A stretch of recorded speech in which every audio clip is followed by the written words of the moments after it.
Hi everybody, welcome along. I'm Steve Douglas. For the next hour or so, I'm going to be taking you through a 14th annual update, that we take around the world and we discuss all of the elements of what's going on in the world, the stock markets, currency, property and interest rates, and give you a clear idea of what's happened and what's going to happen. Normally we would be traveling, but as usual with COVID, everything's on stall. So this again is delivered by video for you from where I'm bunkered down in Perth, Western Australia, very, very fortunately. This year's seminar is entitled What the World Needs Now. And it's quite apt because we certainly have a big Christmas list of what we need after the craziest of all crazy years.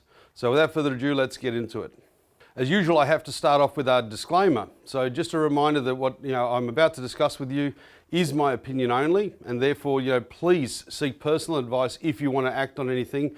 These are just my thoughts and objectives. I hope it gives you a clear idea of the implications going on.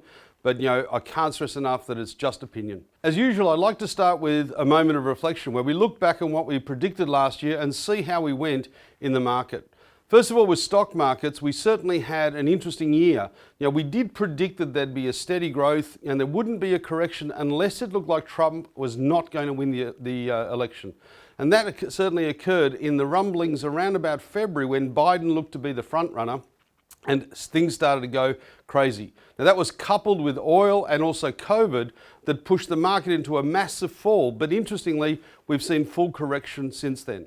In terms of currency, we believe strongly that we would hold the line at 70 to 75 cents. COVID obviously spoilt that considerably and pushed the Aussie dollar below 60 cents for the first time in many, many years. But things have since recovered and the dollar is back in that 70 to 75 cent band. So I'm going to take that one. In regards to interest rates, we did believe they'd stay steady and the most likely next move would have been up. And again, that of course didn't happen because of COVID. The RBA moved very quickly to not only reduce rates, but reduce them to the lowest ever in Australia's history. And they're currently sitting at 0.1. Now, I believe that's COVID driven rather than economically driven, so I'm not going to take a full hit on that one. And of course, the property market, we thought there'd be a two-tiered market. That's proved true. We believed it would be stable. And even though there was significant rumblings that the Australian property market would collapse as a result of COVID, we have not seen that occur. In fact, it's been very sturdy, very strong, and there are fundamental reasons for that, which we'll discuss later. We've seen Sydney and Melbourne bounce back. Perth and Brisbane were gaining traction, and COVID has put everything on pause, but we're already seeing momentum gather. I'm finishing off with a quote from last year's seminar that I did finish with, that Australia remained the sanest resident in the madhouse, and that's absolutely true.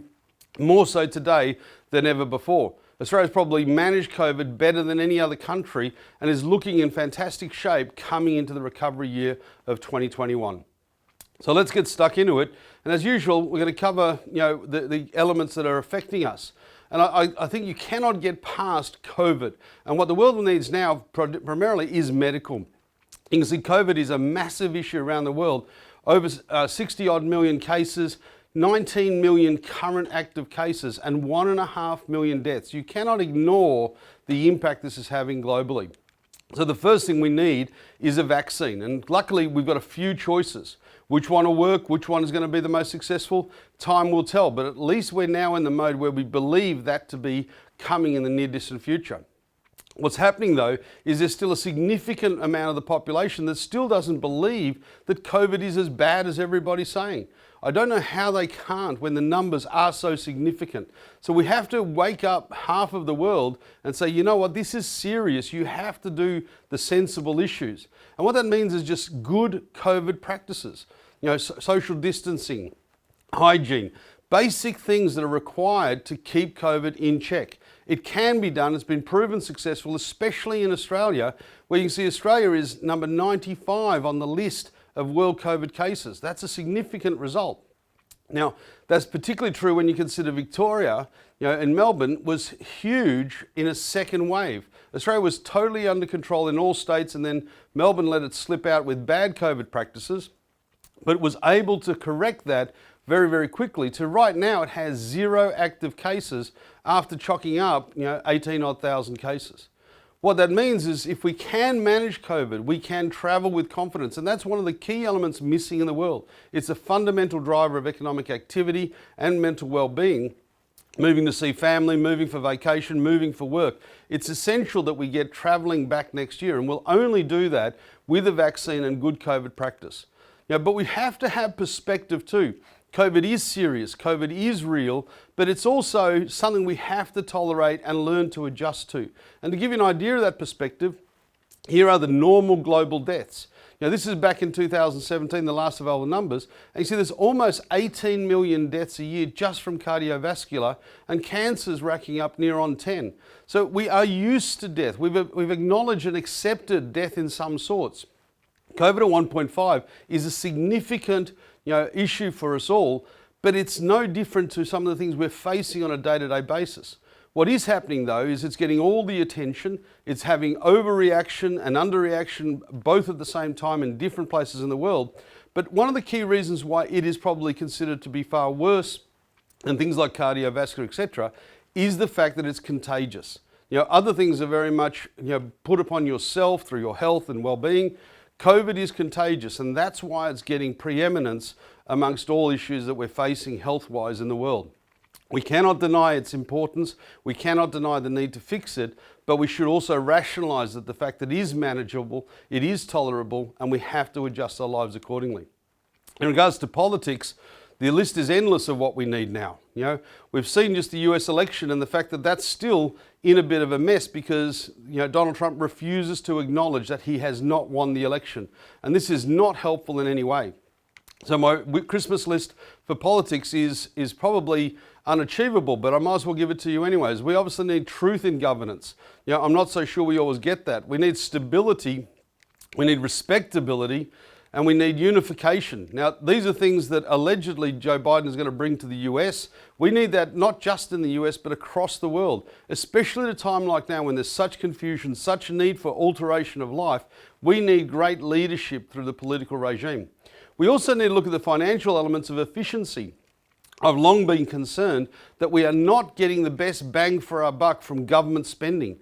The numbers are getting higher and higher and higher all the time.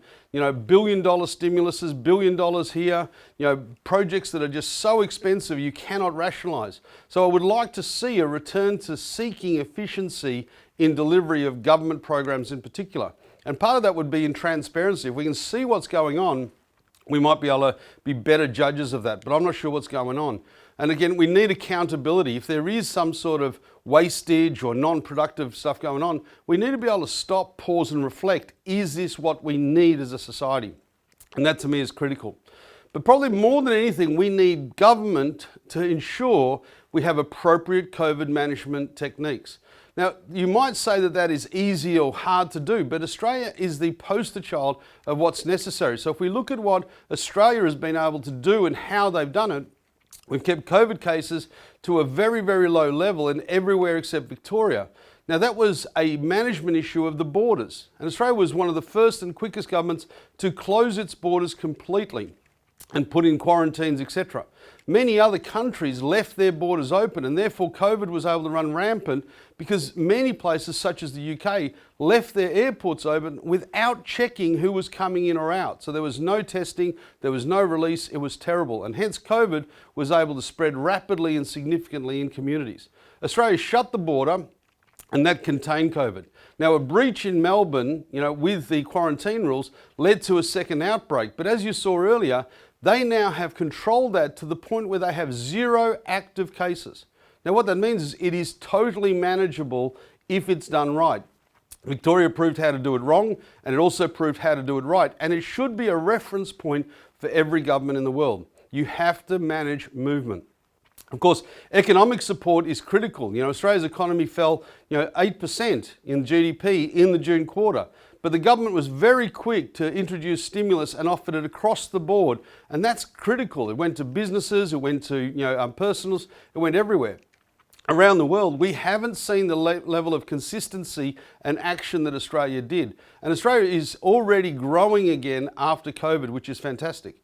And on a personal level, the government was very fast to enhance and implement personal remuneration packages.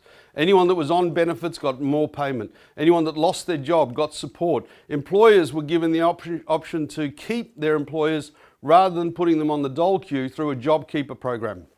It probably was the best in the world and it's kept Australia safe, reliable and economically still strong despite massive inconvenience in many, many industries. And of course, from the business level, we saw direct government cash, we saw extra incentives. There's a whole ream of activities. The government has spent over $300 billion in COVID stimulation actions, which is to be applauded greatly. The rest of the world hasn't followed suit. The announcement they've made don't really get to the right places quick enough. America announced a $2 trillion package. It's still waiting to be passed through and implemented 4 months on. And that's just not acceptable when the pain and suffering is happening at the moment. And of course, the property market in Australia was also given attention by our government. They introduced a loan deferral scheme. They introduced laws to ensure you couldn't evict tenants. They helped tenants to negotiate if they were having problems meeting their rent. And this was unique in the world. No one else has done this. And this has kept our market strong, kept confidence in the entire economy, not just the property market, and kept people safe. One of the reasons they stopped, tenancy evictions was to ensure that no one was put out on the street in a COVID issue where they would be at risk from a health perspective. So very, very critical that they achieve that. All of these things combined to mean Australia is leading the way in both health and economic management of COVID and should be a reference point. How other governments are not checking us out in Australia, I cannot understand. If we look at what we need to do socially, well, that's pretty important. We have to get closer with distance. So we have to do our social distances 1.5, but why not face to face? We need to get out of your phone, get off your computer and get into a face-to-face environment if you can, where you can. I think human interaction is being lost on the digital world. And if we don't start conversing rather than texting, talking rather than ignoring, we're going to go backwards as a society, and it's not a good place to be. We also need better comprehension skills. People need to understand what they're being fed in terms of media. Donald Trump has coined the word fake news, but we predicted that a year before he even came on the scene. We've been watching the change in media reporting for many, many years, where it's become opinion rather than information. And it's now being more and more distorted. So people need to take personal responsibility, improve their comprehension, and get understanding better. And part of that is fact checking.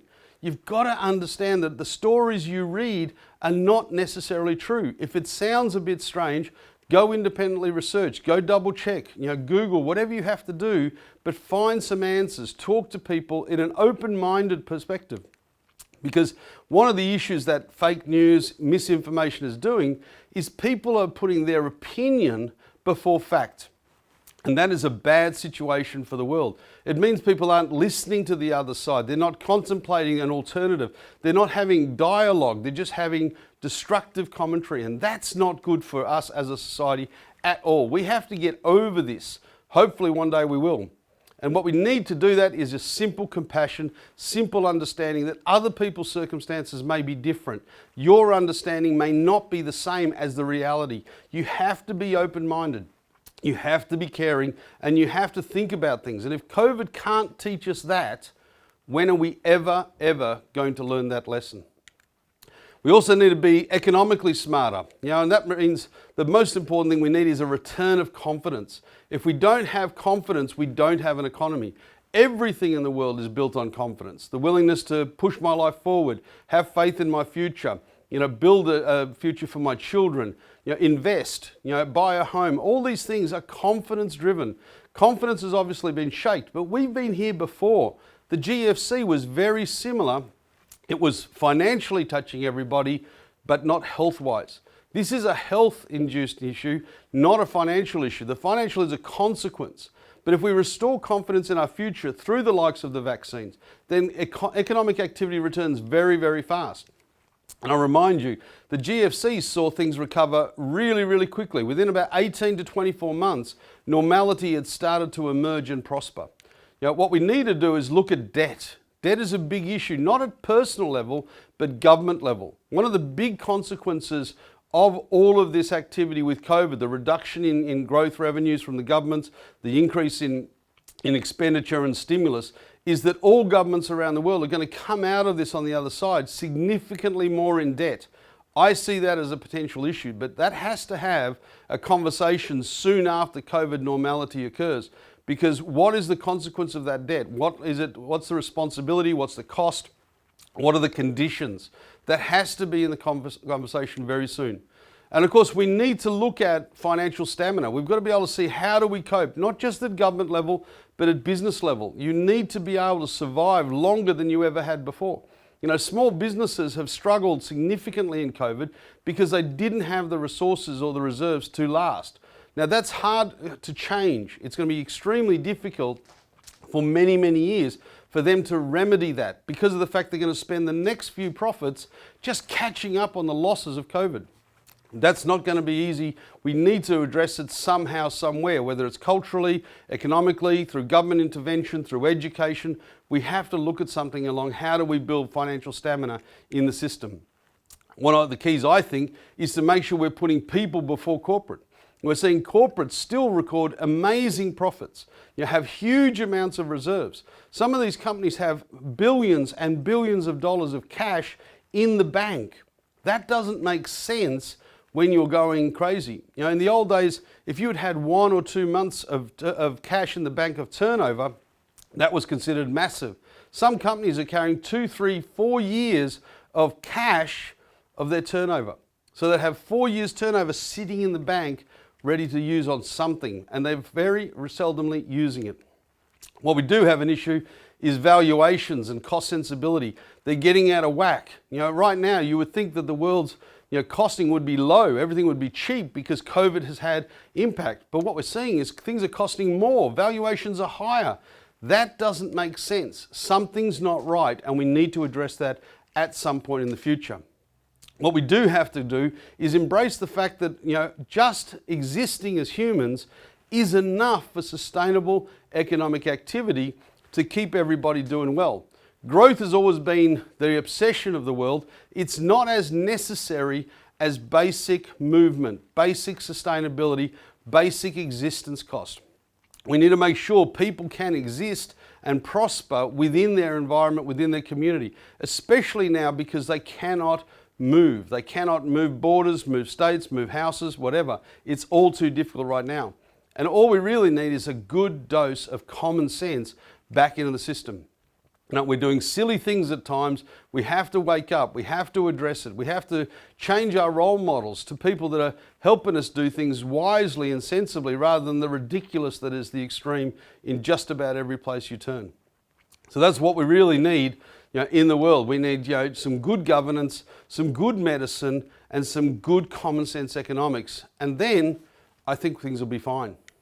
If we have a look now, we'll move into the stock markets, how they've performed over the year. And what a ride, what a ride. As I say, last year we did suggest there would be a correction if it looked like Donald Trump wouldn't get in. And sure enough, that was the case. We saw here that Biden basically kept the dominance in the likely polls of whether he would win or not throughout the time. So it's no surprise that he did end up winning the election by a fair result. Even though it's not being accepted yet and it's all there, it's no doubt that he did win with a record number of votes, and Donald Trump indeed also got a record number of votes. Now that was around about February when Biden was starting to get more mass and look more likely to win. And that's when the stock market started to get wobbly. But at the same time, as you'll see in a minute, oil was getting a bit freaky and COVID was starting to creep up upon us. What's happening though is that now values are getting absolutely out of whack. Now again, the world is not in a great shape yet. We've got a vaccine on the horizon, we've got things happening, we've got things of recovery, but that's still a way down the whack, but values are already getting ahead of the pack. If you look here at just a couple examples, Microsoft is sitting at $1.6 trillion. Apple, $2 trillion valuations on those companies. Now, I'm not saying they're not good companies. I'm not saying that they're not worth a serious amount of money. They absolutely are. But are they worth this much? If you look at Microsoft, its turnover is $143 billion. Apple, its turnover is 274. So the multiple of market cap against turnover is incredibly high. Now, when you look at the profit, it's doing phenomenally well, Microsoft, at $44 billion profit. But does that justify a $1.6 trillion valuation? You look at Apple, it's making serious money, but does that justify a $2 trillion valuation? I don't think so. But apparently I'm in the minority. The market is loving it and ramping it up.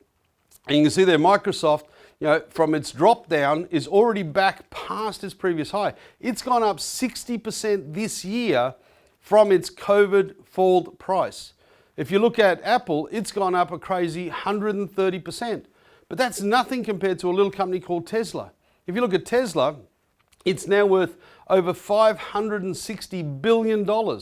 It's not even making a profit, and its turnover is just $24 billion. There is no logical argument for that. And to further example that, have a look at this. Tesla is worth $560 billion market capitalization, and that makes it the world's most valuable car producer.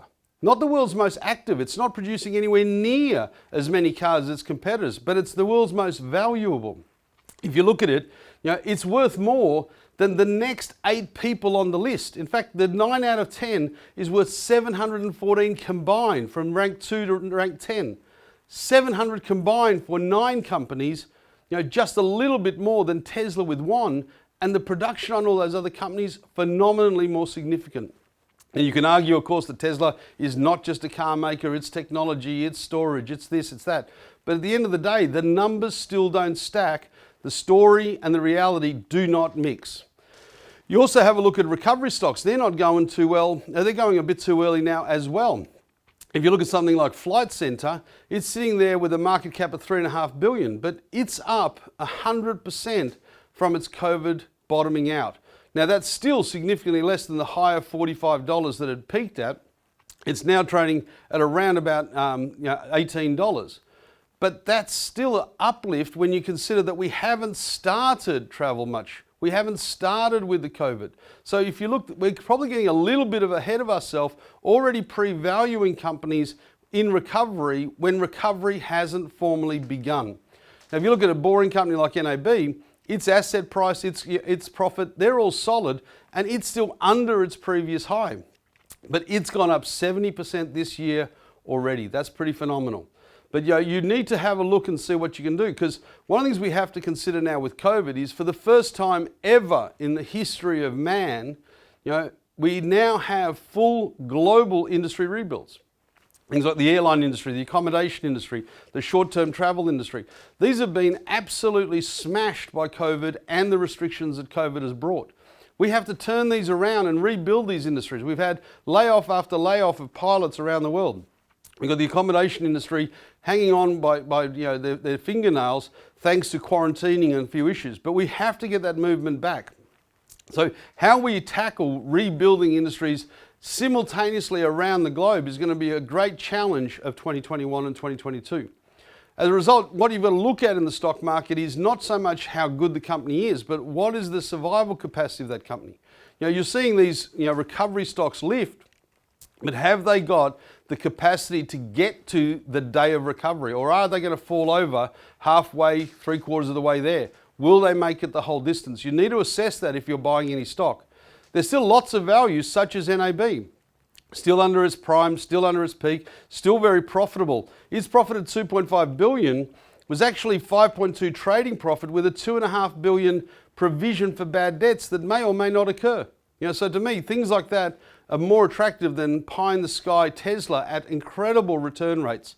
But the temptation as humans is we chase the winner. And Tesla's gone up 8-fold in the last 12 months. That is unbelievable. And it's the old saying, if it's too good to be true, it usually is. Don't know how they did that. But you can still seek real value. I think Microsoft is a great company with a real future, maybe not at these price points. So sit there, wait, be patient. It's likely that you'll get a chance to come back on board at a reasonable price sometime soon. To show you what I mean by that, here's the last 2 years. Now the stock market's done pretty well. It's up about 20%, over the last 2 years, so you can't complain with that. But what really caused the stock market crash? You can see there in February, March, there was a massive fall, 30-40% across the world. But the thing is, we saw a peak of the Dow about 29,500 in February 2020, We recently, on the 24th of November, for the first time saw not only that recover to the 29,000, but it pushed past 30,000 for the first time ever. Now again, you might think that's great news, but I find that concerning. How can we justify that rise in these times? Let's have a look at what the key elements have contributed. And one of the things that a lot of people didn't realize is oil was a major catalyst for the stock market fall. There's been an ongoing issue with movement of oil for quite a while. The US was always a major contributor, but not in the top 3 or 4 for many, many years, until they found heaps and heaps of oil under the shale up in Canada, in the Alaskan areas in particular. What that's meant is it's moved in 2014 to be more aggressive in its oil production, and in 2017 it became the world's leading oil producer. Not the Saudis, not the Russians, the US. But the US control, and like to dominate. So what happened is we saw in the latter part of the year of 2019, Aramco, the Saudi oil company, did a massive big listing. They sold 1.5% of their company for $25 billion and put a 1.7 trillion valuation on them. And then, surprise, surprise, in January, February, we started to hear mooting that there was oversupply of oil. There was too much production, too many people pumping it out. And so we started to get into a bit of a price war, and there was nervousness around. So Russia and Saudi eventually entered into a bit of an oil war, and Saudi started introducing discounts, Russia wouldn't reduce their production, and it all got very messy to the point where that was the real catalyst. Now, ironically, COVID was in play, the elections was in play, but that was the real catalyst. And you can see it quickly fell from its peak as a result of those oil wars. And then when they were resolved around about April, where both had agreed to reduce supply, reduce production, things have sort of been quite calm and oil prices have crept up. You might forget that at one stage during that February-March period, people were being paid to take the oil because there was not enough demand and not enough storage for the production that was going on. So you could have been paid to take oil off them. That was unbelievable. If you have a look at the election, Biden started getting momentum around about that February. That was when the stock market started to get volatile, and just before the crash. He got pre-selected in June, and he's yet to be confirmed, but he theoretically won the election in November. But you can see, if I recall, Trump's been saying all along that if Biden got in, the stock market would fall, the stock market would fall. Since he's been elected, the stock market has continued its rise. There was a bit of a dip just after he won the pre-selection, but since he's been appointed, everything's looking pretty normal. And of course, COVID is probably the dominant influence in the world right now. But again, if you look how the stock market's been affected, it doesn't make a lot of sense. We saw COVID kick in around about January of 2020, and the stock market kept going up and up and up. We saw the first case in the US in January, nothing really impacted. It was a month or two later, when the caseload was still very low, that finally the stock market started reacting to COVID and obviously went into a major spin. But it was a combination of all three in my mind. Ironically, if you look now, COVID is now still in play, probably much bigger, as I'll show you in a second, than it was back in January, February, March, yet the stock market has gone to new heights and continues to do so. One of the things that's of interest, if you have a look there in the graph, that bottom bar chart is the volume of purchase activity. And you can see, coincidentally, when the market bottomed out, the volume was massive. Who was buying? Somebody was. So we should be looking at that. Now, the interesting thing is that is digital information. We know exactly who bought. It's just never shared. It's never disclosed. It's never told. But someone has made an enormous amount, because from that bottom, the stock market has recovered 30-40% in some 7, 8, 9 months. That's incredible. Now, if we have a look at the logic, here is COVID cases on the bottom line, just to give you a timeline. And you can see when the stock market started crashing, the cases in America were very low. But last week, COVID cases hit 250,000 in the US. The economy is in disruption. Everyone is confused. There's massive protests on the street. Everybody doesn't know what's going on. They can't pass the COVID bill, and the economy is contracting rapidly. So you would think logically, if there's been such a sharp escalation in cases of COVID, and COVID is such a big issue, why is the stock market at a record high? It doesn't make sense, but it is. And what's real and what's should be aren't often the same these days. So let's have a quick look at the companies we always go to, and you can see it's been a mixed bag of a year. HSB's down, BHP's up, Bank of America down. Microsoft has gone up phenomenally, 50% year on year from when we do the 9th of September to 9th of September each year. I've left it consistent so we've got apples and apples to compare. And you can see the Dow, 4% growth. You know, the All Ordinaries in Australia down 10 and the FTSE down 16%. Now, last year we predicted that the All Ordinaries would have a good year. We predicted that the Dow would do reasonable, and we predicted that the FTSE wouldn't do all that flash. So it's probably what we predicted, just the timing's a bit out. If you can imagine, at that point in time, COVID was rampant, we didn't know where things were going, but the Australian economy was doing better than everybody else's, and it had been more successful. So it doesn't justify having a 10% reduction when the Dow was, say, up 4 and the economy was in really, really bad shape. But if you have a look since the 9th of September, the Dow has gone up 7%. The All Ordinaries in Australia is up 14% since the 9th of September through to the 5th of December. So it's caught back up and moved back into that territory. And FTSE is also up 6 or 7%. So I'm going to say I got this one right. I think there's obviously a delay factor as a result of COVID, hence why we're delaying the presentation this year for you as well. But you know, we're certainly seeing the normal years. We saw the correction, massive wealth created for somebody, not sure it was us, but that's how it all goes. So you can see, I think we got that stock market pretty well right. You know, in terms of what comes next year, that's going to be very interesting. I think we're going to see the US market, I think, is massively overvalued. I think a correction is more likely than not. I think the Australian market is undervalued still, so that has probably got, you know, some solid gain to be had there. And the FTSE just needs the UK to sort its COVID out and get things going on. But one of the reasons why it's so hard to predict anything in the world anymore, particularly stock markets, is again what I call the Bitcoin theory. And I pointed this out 2 or 3 years ago, where if you look at the fact that Bitcoin is officially worth nothing, all it is sentiment. So those little guys, you know, believing in it, belief, confidence, it's everything, because Bitcoin has nothing backing it. Not a factory, not a piece of land, not a piece of machinery. Nothing backs Bitcoin except belief. Now again, if we have a look at what nothing is officially worth in the world, it's currently worth $360 billion. So that's what we as a society have officially valued nothing. Now, when I pointed this out back in 2017, nothing was worth $237 billion, and I thought that was ridiculous. And sure enough, people agreed with me because it went all the way down to $60 billion in January 19. But you can see in almost 2 years, it's gone from $60 billion is what nothing's worth, back to $360. Now, how is that possible that any sane person would value nothing at $360 billion? But again, as I said back a few years ago, this means that it's hard to value something, because Tesla looks like great value at 560 because it is something compared to Bitcoin, which is nothing, worth 360. This is the world we live in. If you want to be a Bitcoin believer, go for it. You can see there is definitely money to be made if you can pick the sentiment, if you can pick the confidence. The risk is, if it doesn't go right, it is worth nothing. So make sure you don't get caught as the last one in.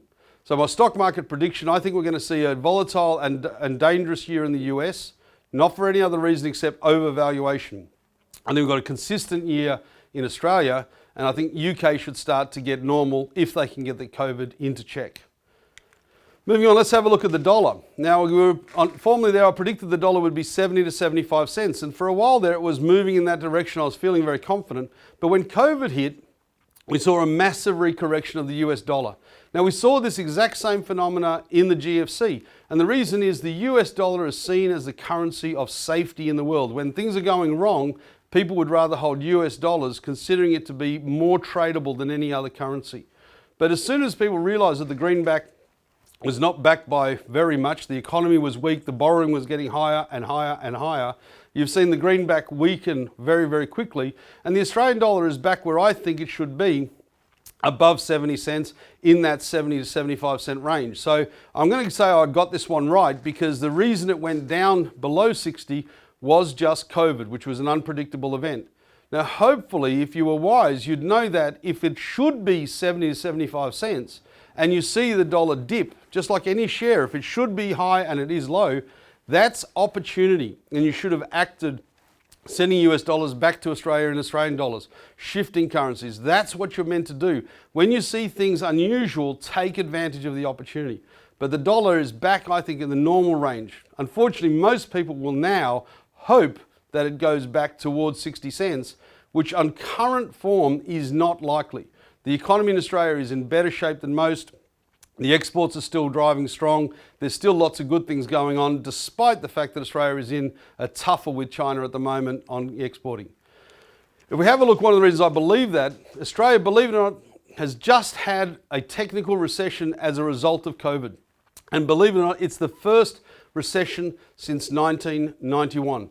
So what that means is we've had 29 years of successful growth in Australia. That is a world record. Netherlands is second at about 24. Now, the thing is, everyone in the world is resetting on a recession because COVID's caused a recession in every country. So it's going to be 30 years before any other country has even the opportunity to beat that world record. And let me tell you, the only one that's likely to beat that world record, Australia. You know, we've got a solid growing population, we've got great resources, we've got a stable and a law-abiding citizenship, all the good reasons why Australia does well. But we saw GDP growth drop significantly during COVID, down to about 7-8%. Now, that's not good, but when you consider the rest of the world, it's pretty fantastic. We stopped everything. We stopped travel, we stopped movement, we stopped businesses, we stopped people leaving their houses across the entire world. You know, that is massive disruption economically, far more than the GFC, which was money being moved around. Human movement stopped. You can see USA 9% reduction, the UK 20% plus reduction. That's the impact that COVID had globally. So Australia at 8% isn't looking too shabby, but we've technically gone into recession. But if you have a look at what caused the recession, the contributor there, the main negative contributor was consumption. Why? Because no one could go to a restaurant, no one could go out, no one could do anything, no one could book a travel, go on holiday, anything. So that consumption decline is what pushed GDP into negative growth 2 consecutive quarters, which is the official definition of a recession. Now, that growth is big, but if you have a look what's happened since, consumer confidence is already starting to return in Australia. It's coming back, very, very sharply because there's great confidence and belief in how the government managed everything. And that management belief is what fuels confidence. And if confidence is strong, the economy is strong.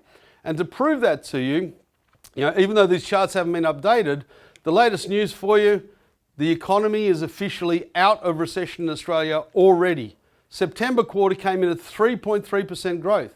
So even though we dipped into recession because of COVID, we quickly came out of it in no time at all. Now, it's taken an enormous amount of spending, it's taken an enormous amount of effort, and if you want to check out my budget seminar, that'll give you a lot more information on that. But to be that quickly in and out of recession is great testament to the leadership and the control of the economy that the Australian government has at the present time. Now, there's no room for relaxation, there's still a lot of work to be done, but it's fantastic that Australia is coming good. Now, the ability to do that largely stems from the fact that we've kept the society COVID-free. The management of COVID is the single most critical element in keeping our economy moving. And that's why the government has invested so heavily in doing so, has protected the borders so hard. Other countries need to take note that that is a critical way. And look at that chart I put up earlier as a reference point and implement practices that would be good for everybody. Moving on to interest rates, they can't get any lower than now. Now, I thought we'd see them low. I thought the next movement was upwards. I didn't expect it to happen fast. But the Reserve Bank moved very quickly when COVID came in to say, okay, let's prop the economy up with low interest rates. These are the lowest that they've ever been. The official rate is 0.1%. You can now borrow in Australia at very, very cheap rates. In fact, the last time they went up was November 2010. We've been enjoying a low rate environment for over 10 years now. And you can go get fixed rates now, incredible. It's sub 3%, 2.5%, even down to 2% fixed rates on home loans for up to 4 or 5 years. you should seriously consider that, because the logic always says fix your rates when they're lower. The only reason you wouldn't fix your rate is if you thought it could go lower again. But when the official rate is 0.1%, how can it go any lower? So look at that. Now, the RBA has said they believe rates will stay low for around 3 years. But don't take a risk. Consider fixing, review your loans, because there are rates out there from 1.89% right now. Take the savings, pay off your debt, stimulate your own household, improve, take the pressure off. Whatever you do with it, do it. But if you can have that low interest rate for a long period of time, you should consider it. We'll help you review your loans, no problems. We'll do that. They're cheap around the world, see how you go. One of the great things that's happened in Australia in recent time is that the government is now putting pressure on the banks to relax their lending rules. One of the issues we've had in the last 12, 24, 36 months is it's been harder and harder and harder to get a loan because the banks were under pressure to ensure they had adequate servicing. The government has now said to them that, hey, we're willing to relax those rules in order to stimulate, in order to get out there and get active. And people are. People are now buying homes, they're moving, they're renovating, they're doing all sorts of things. So it's a great time to review and to borrow if you can. Don't miss out. This is a once-in-a-lifetime opportunity to secure rates that are incredibly low by Australian standards and never ever seen before. Now, my view, rates are going to stay low for a while, 12 to 24 months. But the old saying, the only way is up. You can't go lower than 0.1. I don't think zero is an option. But the downside here is that if you are an investor with term deposits, you're being smashed. But luckily for you, we've got some great interest products that'll pay 4, 6.5% and 10% interest. So if you have got cash in bank earning nothing, there are better alternatives for you safely to put that money into play and earn significantly better than what you're getting crumbs on term deposit. But borrowing is going to be low for the next 2 years at least. Fixed deposits are going to be low for probably a bit longer. Put your money to work. Look at things like shares. Look at things like bond deposits. That's going to save you and protect you in this low interest environment. In terms of getting on a property, we always start with population, because that has always been, in my opinion, the biggest single factor influencing the property market.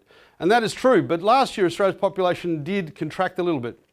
It's been growing at about 400,000 a year, but last year up till December 19, before COVID was even in play, it had cooled off to 350,000. Now, the main reason for this is very simple. The global economy was doing really well. When the global economy is doing well, foreigners that are thinking about migrating to Australia, wait and see what happens, one more year.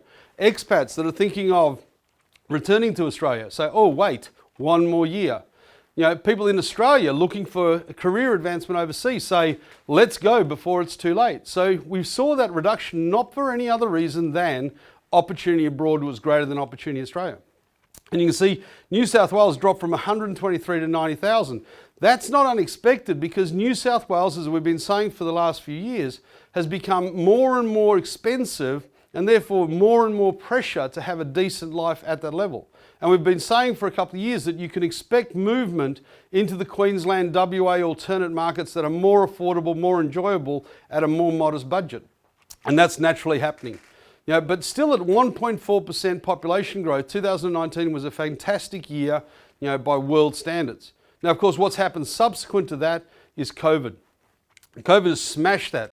What we've seen is the projections from the Treasury are that in 2021, population growth is going to go from 1.4 down to 0.2%.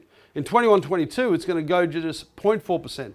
And that's literally going to be fueled purely by net births. There's going to be no incoming migration during those periods, because the government is forecasting that they won't let people in because of COVID.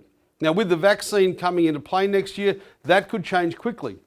I think the government is also expecting that people are going to leave. Now, you see, in 1920, we had a record number of incoming net overseas migration because people flocked back to Australia looking for safety. The government said, get back now because the borders are closing, and loads of people did. And there's still a massive queue of people waiting outside Australia as we speak, wanting to get home for Christmas.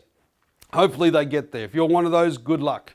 But there's limited seats on the planes. You just have to wait, pray, and get ready. But they're expecting in 2021 that we're going to go to negative net migration. More people are going to leave than come back. I don't agree with them in this regard. I think we're going to still get positive migration because a lot of the people that came back probably aren't going to go back. One, because the career opportunities may not be available, and two, because their lifestyle is so much better in Australia. They might say, you know what, if we can survive financially, we might as well be here than overseas. Let's be close to our family, close to our friends, and enjoy all that Australia has to offer. Now, they're expecting a fairly quick turnaround, going from negative 72 in 2021 up to 200,000 net incoming migration in 23-24. But I think that's going to happen a lot sooner than the government thinks, especially now that a vaccine is ready to roll out. So we'll see that one. I still believe this is our trump card. I think the government's got the numbers wrong. I think the amount of demand for people coming to Australia is going to be incredibly high. And I think this is going to surprise everybody and create a real stimulus in the property market, as we're already seeing now from all the expats that have returned to Australia and looking for family homes to live in. If you have a look at the property market overall, the government has been fantastic in moving quickly to provide support. Loan deferrals, rent support, income support. That's kept the market safe and strong. And now they're rolling out loads of incentives. Both state and federal government are giving building incentives. They're giving loan deductions. They're giving all sorts of things, stamp duty concessions, you name it. There's all sorts of encouragement to create economic activity during COVID. And the building industry has been seen as a key driver of change and stimulus. We're also seeing truckloads of expats come back through this period and ongoing. Thousands a week doesn't sound like a lot, but there's no real availability of the property they want to buy. So unless they'd already bought it, they're really struggling to find it, and that's putting price pressure down. And even the ones that haven't come back, as a result of COVID, wherever they're locked down, they're spending more and more time on the internet searching for property. They're now starting to think, when will I come back and where will I live? And we're dealing with these people on a regular basis. The tax planning we're doing there is phenomenal. And they are coming back in droves and they have money to invest. The low interest rates for everybody is an incredible windfall. We've never seen it like this. So you can stretch your budget to get the property you want without it blowing your budget in terms of keeping cost. The net ownership cost of an investor property rented out, never been lower. The net ownership cost of an owner-occupier, never been lower. In fact, it's now cheaper to own a property than it is to rent one. Your mortgage repayment is likely going to be less than what you would pay in rent on the same property. And that is a wake-up call for everybody to say, hey, let's move. Now, people forget that already in Australia, 60-odd% are owner-occupiers already, 35% roughly are renter. So what you've got is 35% of the people, almost half again of the current market, are now starting to wake up saying, can I, should I, will I? Now that's going to have a massive impact on the market, and that's what's fueling the government stimuluses for building, etc. So expect that to continue. We're seeing a huge boom in construction and renovation right now because the government is encouraging it, but because it also is necessary. It's not just the government money that's doing it. People want to do this and they just haven't been able to because they didn't have the deposit or the wherewithal. They now have that. But you don't have to worry about being overworked. It's not oversupply. This is literally all catch up of many, many years of undersupply of quality livable property. We've had many years of oversupply of investor small properties, but not quality livable. So that's been the big issue. Now we have got the population on pause at the moment, but believe you me, it is pause, not stop. And that's going to be pent up demand. When and if the government starts bringing in the normal PR quota, it's going to be an enormous surge into the market like nothing on earth. And what that means is the two-tiered market is going to be even more broken apart. We've been calling this for many, many years. We're seeing a very strong market in the livable quality market and a very poor market in the smaller investment product. Now the thing is, we call them stops, small, tall and overpriced. They've been particularly smashed through COVID because they rely often on student accommodation or short-term renters, holiday makers, etc. Both of those markets were savaged, particularly in Melbourne, where it was very, very oversupplied in that market. You've got to be very, very careful not to go and bail somebody out because there's still more blood to go into the streets in that sector of the market. So be very, very careful about that. Livable property, you can go with confidence. Short-term, small property, be very nervous to take that up. So keep going and keep investing. Find your future property as quickly as you can before someone else takes it off your hands. Now, in terms of where the market cycle is, you can see everywhere is moving nicely in Australia now. It was a very short pause for COVID, but Sydney had a bad year last year regardless of COVID because it had grown too fast for too long. It went backwards about 8%, but it's recovered and it's nicely poised because that's where a lot of the expatriates come back to. Perth, Brisbane looking really strong, and Melbourne is still in pretty good shape as well. In terms of what you can see in the statistics, here's the ABS. And you can see, yes, prices have fallen across Australia in the June quarter by 1.8%. But the great irony of that is if you look back to the June the previous year before COVID, they fell even more by about 3%. Now what that was the election. That was Bill Shorten saying he was going to remove negative gearing on property, which everybody in the property market was nervous about, and it ended up being a key element of him losing the election that everyone said was unlosable. So you can see we were more worried about Bill Shorten at a 3.9% fall than we were about a global pandemic which gave a 1.8% fall.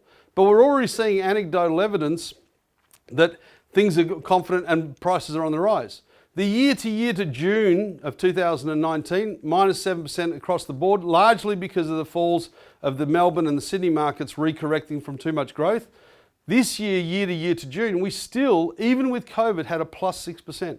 That's phenomenal. That shows you the reality and the resilience of the Australian property market. If you have a look at the numbers, there's Sydney, an incredible year to June, 10% growth. Off the back of an 8% fall last year. Same with Melbourne, off the back of a fall, a 10% rise. Brisbane was just getting a little bit of traction, so with the COVID impact, it just took away the little bit of growth, as did Perth. Adelaide flat, Canberra doing well because that's government, that's always going to be popular. But Australia-wide, 7% average growth last year. Now that's phenomenal. Now again, just a reminder, in terms of the average, Sydney now is back up from 43% premium to a 48%. I still think that's a little bit high in the market, but we'll see. Melbourne at 12% is recalibrating as we predicted, but that market's going to be hurt hard from being the only one in Australia going into a second lockdown. So just be mindful that there's going to be issues there in terms of confidence and restoration. But Brisbane, Perth, Adelaide are doing phenomenally well at the moment because of the fact that a lot of those people that were in Brisbane, in Melbourne, in Sydney, in lockdown and in expensive properties that they didn't really like, are now seriously looking at the alternatives of Brisbane, Perth, Adelaide as an alternate living standard. And they get so much more bang for their buck that it's becoming a real transition phase. If we look at why I still feel confident in the market, there's Sydney. It's only got a vacancy rate of 4%, which is the highest in the country, but still very low in the entire world, even though COVID is in full swing at this time at June. Melbourne's sitting at 2.8% quarterly vacancy, Brisbane 2.8%, Perth down at 2%. It was 6% only a couple of years ago. It contracted 0.9% in the year, which shows great resilience there and great opportunity if you're entering in. Now you can see in terms of rent increases, they're all pretty flat in the year, which is not surprising. They had started to go up, but then you saw a lot of rent reductions as a result of tenants requesting from their landlords and the landlords being compassionate to hold and reduce rents to help people get through in difficult times. That sensibility, that compassion in the Australian culture is again one of the things that makes us such a great country and keeps our economy so straight. Everybody was willing to do their little bit to get things better.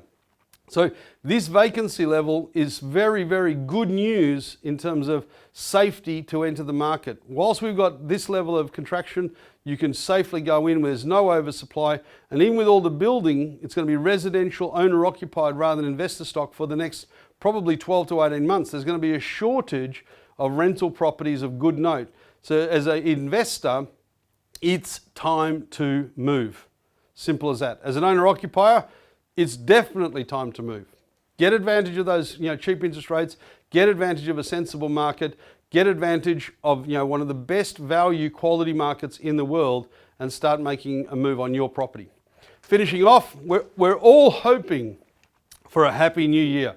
We want to get that pop going on the champagne and have a really good time. But believe it or not, the first thing is get your vaccine. When it's available, take it. You know, I don't think you're going to be allowed to travel. Qantas has already said they won't let you on a plane without it. I can't imagine that governments are going to have spent all these billions of dollars supporting, propping, protecting, just to allow someone who doesn't want a vaccine to move freely around the world and take that risk. No chance. No vaccine, no movement. Get ready for it. As soon as it comes to a place near you, get it. You know, you're still going to have to face the new normal even with the vaccine. There's going to be nervousness to allow free movement. You're going to have restricted movement for a long, long time, probably at least 12 to 18 months. And sadly, it's not going to be cheap.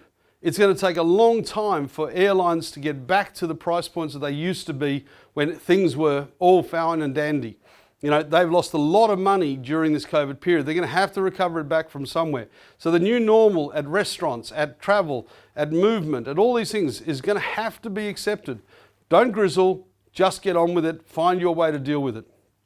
I think the biggest challenge of the new year is how does the world, rebuild these global industries that have been smashed by COVID, largely because of government decisions to close.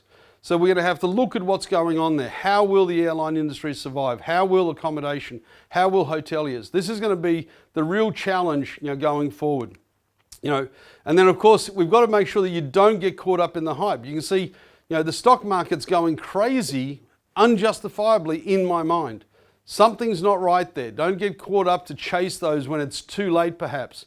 You've got to make sure you look and understand the fundamentals. If you're going to buy a property, buy a good property, livable, big, high ceilings, wide walls, great location, near a school, whatever it is, have reasons to buy it.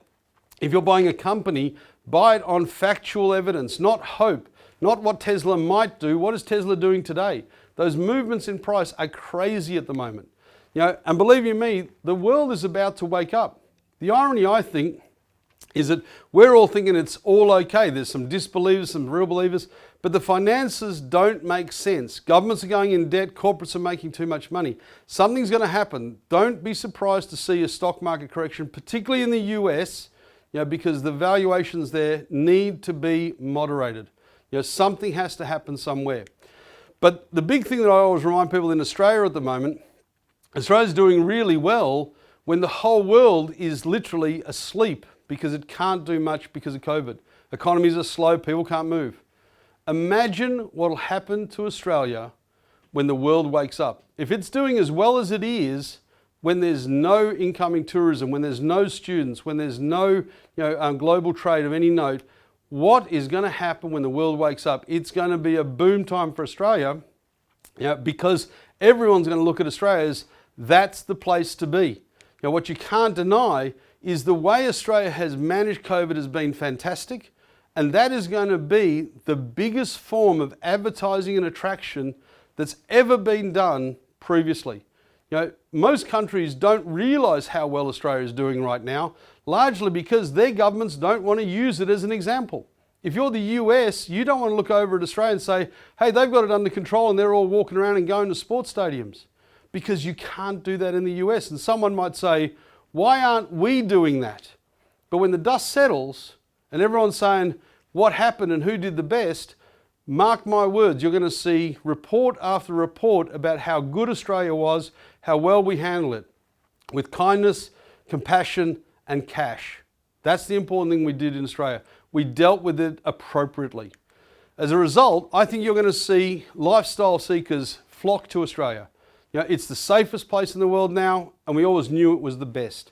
It's always in the, most of us are in the top 10 most livable cities, which normally I'd show you in the seminar, but the irony is they didn't do the world's most livable cities survey this year. Why? Nowhere except Australia is livable. They would have just had to give us all the places. No one else would have got in there. Next year, expect Australia to move right up the rankings and all of Australia be attractive, and the publicity that will create is going to attract people that are looking for something better from lifestyle, from society, from community, and Australia leads the way. On that note, I hope you have a very, very good Christmas, and I hope a wonderful new year for all of us. There's so much to hope for, there's so much needed, and hopefully it's a period of opportunity for you as well. If you need anything, of course, visit our website, contact us. We can look after your tax, your finance, your property management, your property acquisition. We're here to help you at SMATS with anything you need to make your life into a better place. Thanks for your time. Thanks for your attention. I'll see you in 2021.